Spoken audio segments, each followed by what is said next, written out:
تاریخ میں کچھ شخصیات ایسی گزری ہیں جن کا اثر وقت کی قید سے آزاد ہوتا ہے۔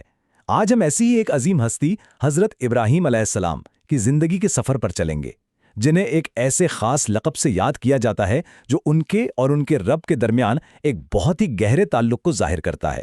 اور وہ لقب ہے خلیل اللہ، یعنی اللہ کا دوست۔ یہ کوئی معمولی خطاب نہیں ہے، بلکہ قرآن خود اس بات کی گواہی دیتا ہے کہ اللہ نے ابراہیم کو اپنا دوست بنا لیا۔ یہی دوستی، یہی تعلق ان کی پوری زندگی کا مرکزی خیال ہے، اور آج کی ہماری اس گفتگو کا مقصد بھی اسی دوستی کی گہرائی کو سمجھنا ہے۔ تو چلیے حضرت ابراہیم کے سفر کا آغاز کرتے ہیں۔ ان کا سفر ایک ایسی دنیا میں شروع ہوا جہاں حقیقت پر وہم اور شرک کے پردے پڑے ہوئے تھے۔ ان کا معاشرہ بتوں کی پوجا میں گم تھا۔ لوگ آسمان کے ستاروں، چاند اور سورج کو اپنا خدا مانتے تھے، اور زمین پر ایک ظالم بادشاہ نمرود کی حکومت تھی۔ اسی ماحول میں ابراہیم علیہ السلام کی شخصیت بالکل منفرد تھی۔ وہ توحید یعنی ایک اللہ کے تصور کے سب سے بڑے علمبردار تھے، اور بت پرستی کے سخت ترین مخالف۔ ان کی زندگی صبر، یقین اور قربانی کے ایک زندہ مثال تھی۔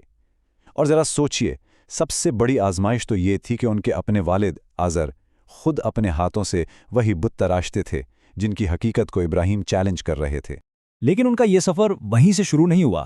نہیں، ان کا سفر تو شروع ہوا حق کی تلاش سے، اپنی عقل، اپنی منطق اور اپنے ارد گرد کی دنیا کے گہرے مشاہدے سے۔ ابراہیم نے جوابات کے لیے آسمان کی طرف دیکھا۔ جب رات کی تاریکی میں ایک ستارہ چمکا تو انہوں نے سوچا شاید یہی میرا رب ہے، لیکن کچھ دیر بعد وہ ستارہ ڈوب گیا۔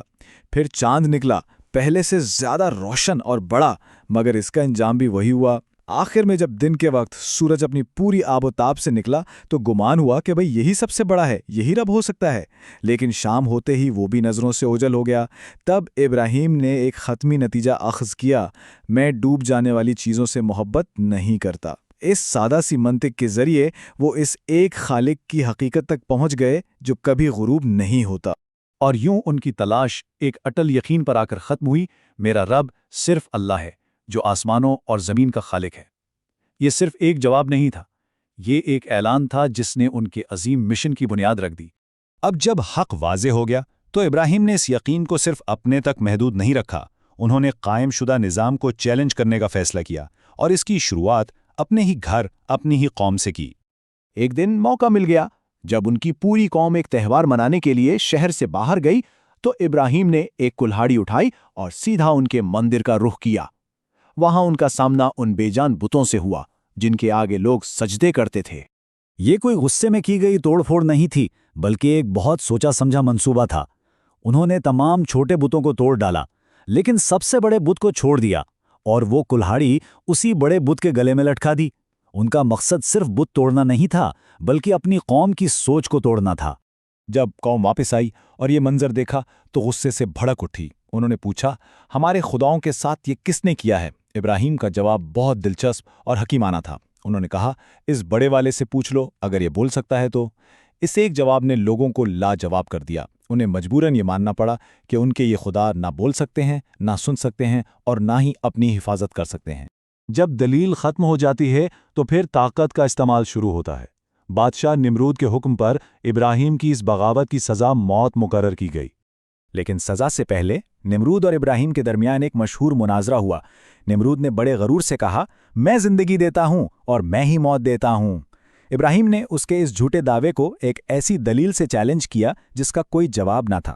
میرا رب سورج کو مشرق سے نکالتا ہے، اگر تم میں طاقت ہے تو اسے مغرب سے نکال کر دکھاؤ۔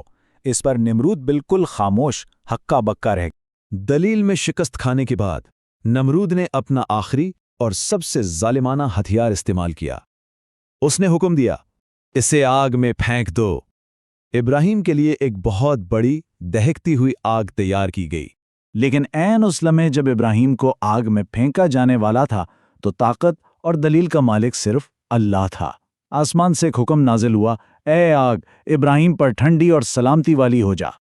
اور اللہ کے حکم سے وہ بھڑکتی ہوئی آگ ایک ٹھنڈے اور پرسکون باغ میں بدل گئی۔ ابراہیم اس آگ سے بالکل صحیح سلامت باہر نکل آئے۔ یہ ایک کھلا معجزہ تھا جو اللہ کی حفاظت اور ابراہیم کی یقین کا ثبوت تھا۔ عوامی آزمائشوں کا یہ دور ختم ہوا اور اب ابراہیم کی زندگی کا وہ مرحلہ شروع ہوا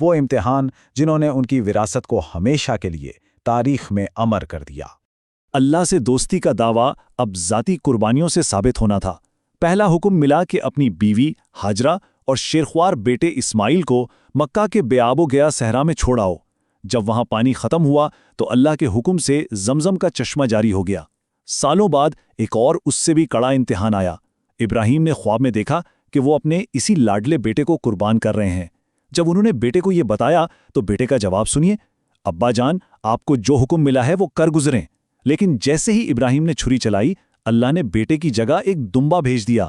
یہی وہ عظیم قربانی ہے جس سے آج بھی پوری دنیا میں عید الاضحیٰ کے دن یاد کیا جاتا ہے۔ ان عظیم آزمائشوں کے بعد باپ اور بیٹے یعنی ابراہیم اور اسماعیل نے مل کر اللہ کے گھر کعبہ کی تعمیر کی۔